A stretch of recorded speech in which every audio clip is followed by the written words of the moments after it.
ఆ స్వామివారి దగ్గర ఆ స్వామివారి పూజలో అక్కడక్కడ జవ్వాది పౌడర్ కానీ లేదంటే పచ్చకర్పూరం కానీ కర్పూర బెల్లం కానీ పౌడర్ చేసి వేయండి. ఆ స్వామివారు చాలా ఇష్టపడతారు. అలాగే ఆ మంచి సువాసనకి మన ఇంట్లోకి పాజిటివ్ ఎనర్జీ కూడా ప్రవేశిస్తుంది. ఈ విధంగా పూజకు కావాల్సిన అన్ని సామాగ్రి కూడా పెట్టేసుకున్న తర్వాత పూజను అయితే ప్రారంభించండి. ముందుగా దీపారాధన అయితే చేసుకోవాలి. మీరు పెట్టుకున్న పిండి ప్రమిదల్లో దీపారాధన అయితే చేసుకోండి.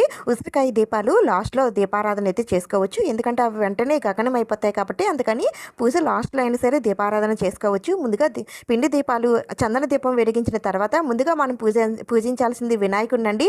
నేను ఇక్కడ వినాయకుడిని అయితే పెట్టలేదు. మీరైతే తప్పనిసరిగా వినాయకుడిని పెట్టుకొని వినాయకుడికి పూజ చేసుకున్న తర్వాత మాత్రమే స్వామి అమ్మవార్లకి పూజనైతే చేసుకోవాలి. ఆ స్వామి అమ్మవార్లకి అగరబత్తులతో ధూపం చూపించి కొద్దిగా పసుపు కుంకుమ అక్షంతర పువ్వులు ఆ స్వామివారి పాదాల దగ్గర వేసి ఆ స్వామి అమ్మవార్లని ఆహ్వానించి దండం పెట్టుకోండి. ఇప్పుడు ఆ స్వామివారికి ఎంత ఇష్టమైన తులసి దళాలతో గాని పసుపు పువ్వులతో గాని పసుపు అక్షింతలతో అయినా ఆ స్వామివారిని పూజించాలి. ఆ స్వామివారికి సంబంధించిన అష్టోత్తరాలు సహస్రనామాలు గోవింద నామాలు అమ్మవారికి సంబంధించిన అష్టోత్తరాలు ఇలా మీకు ఏవి వస్తే అన్ని కూడా చదువుకోవాలి. అమ్మవారికి సంబంధించిన అష్టోత్తరాలు ఇలా మీకు ఏవి వస్తే అన్ని కూడా చదువుకుంటూ మీరు పూజనైతే చేసుకోండి.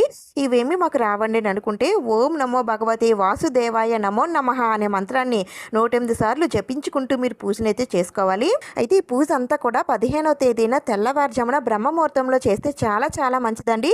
ఆ స్వామివారికి సుప్రభాత సేవ అంటే చాలా ఇష్టం కాబట్టి అందుకని మీరు తెల్లవారుజామున అంటే 4 గంటల నుండి 5 గంటల లోపు చేసుకుంటే చాలా చాలా మంచిదండి. ఈ సమయానికి మేము చేయలేమండి అని అనుకునేవారు ఉదయం 7:34 నుండి 8:27 లోపైనా సరే ఆ స్వామివారికి పూజనైతే చేసుకోవచ్చు.